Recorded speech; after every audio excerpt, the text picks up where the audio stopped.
What is up guys, Solheim here, back with another Season of Mastery video. So Blizzard recently put out a blue post regarding some changes for herbalism and different materials used in crafting specific consumables, used a lot within raiding, and this actually spices up the gold farming meta quite a bit in Season of Mastery. And based on that, we are going to look at these changes and talk a little bit about what might end up being the best gold farms in Season of Mastery based on these changes.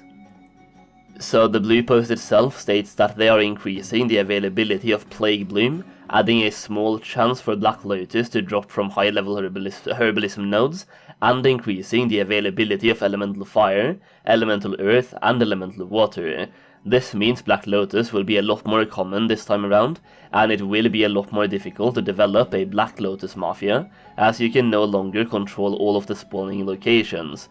Well, I guess you can, as the spawn locations are all the same still, and there are still specific Black Lotus spawns, but that Mafia cannot control all the Black Lotuses on the market, as you will now get them randomly whenever gathering high-level herbalism nodes, so it's more like the Fell Lotus from the Burning Crusade, mixed with the Black Lotus or Black Lotus spawns from Classic WoW. That being said, I will say that Black Lotus will still be worth a lot of gold, and if anything it might actually increase the value of having herbalism by a lot, and make herbalism semi-required for gold farming. Black Lotuses will also be on high demand, as a lot of people will be flasking in Season of Mastery, as it's a season based on more difficult raids, and without world buffs people will be looking for other ways to enhance their character.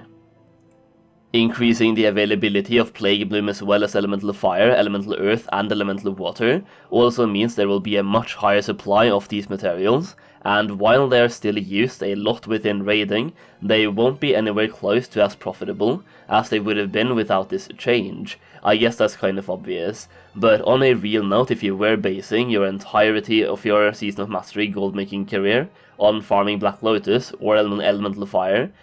Elemental Earth, or Water, it might be time to reconsider. Now, before I start talking about the gold farms, I want to tell you guys that I've recently made and published my own gold making guide for Season of Mastery, containing all of my gold making secrets and the gold making strategies, as well as 38 different gold farms for Season of Mastery, and 36 different items to invest in to maximize your profits. It is basically the blueprint of how I made gold in Classic WoW, but even more tailored to Season of Mastery. The feedback on this guide has been amazing so far, and honestly that means a lot to me, considering this is my first time ever launching my own guide on anything. So if you want to grab yourself a copy of the guide and support me in the process, make sure you check it out through the link in the video description and the pinned comment, and use code Solheim to get 50% off your purchase. So with that being said, you guys, let's go through a couple of gold farms one by one, and I'll talk a little bit about why I think they will be great.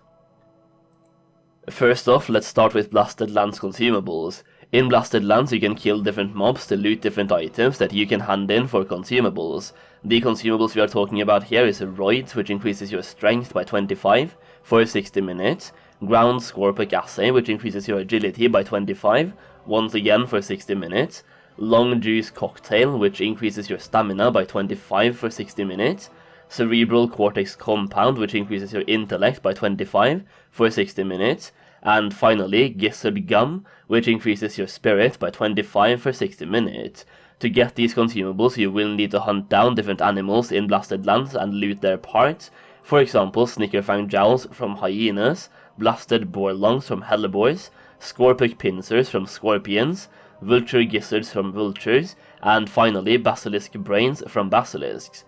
The consumables themselves are bound when picked up, so you can sell the consumables themselves, but that being said, the animal parts are not bound when picked up, and these animal parts can be sold on the auction house, and a lot of people using these consumables will simply buy the materials then deliver them to get the consumables. With the removal of world buffs, I think other types of consumables will become more and more popular, and these consumables right here are unaffected by the increased availability of Black Lotuses, as well as Elemental Fires, Elemental Earth, and Elemental Water, so the demand for these will be quite high, while the supply is not changing at all, and if anything it is quite limited, as you can only get the animal parts from this exact zone.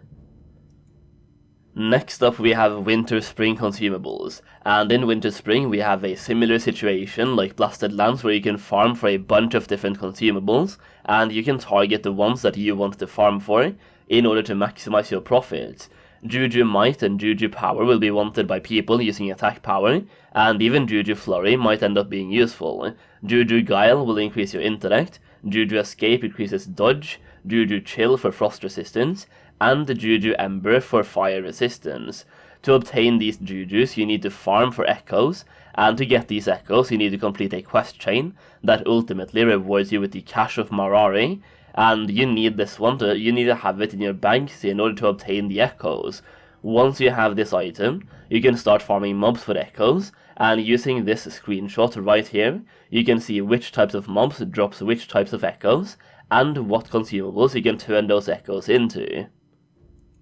Next up, Lasher Farming in Dire Maul. So Dire Maul will actually be available in Phase 1 in Season of Mastery, according to a recent blue post from Blizzard, and this means Lasher Farming will be available from Phase 1. This will allow you easy access to some raw gold, as well as herbs, and even herbalism nodes, and since the herbalism nodes in Dire Maul qualify as high-skill herbalism nodes, they will most likely have a chance to drop a Black Lotus, based on the Black Lotus Changes as well, which is a huge buff to this farm. That being said, we have seen Blizzard go in and readjust loot tables of specific mobs such as the zombies in Sulfarak, where they took away all of the lucrative treasures from their loot tables and redistributed them throughout the rest of the dungeon, so there are some chances that they could do the same to Lashers in Dire Maul as well, either stripping them of their random herb drops, or making them drop no loot at all. But for now, if they don't nerf Lasher Farming is looking to be incredibly lucrative in Season of Mastery, and it's actually available already in Phase 1, which is just insane.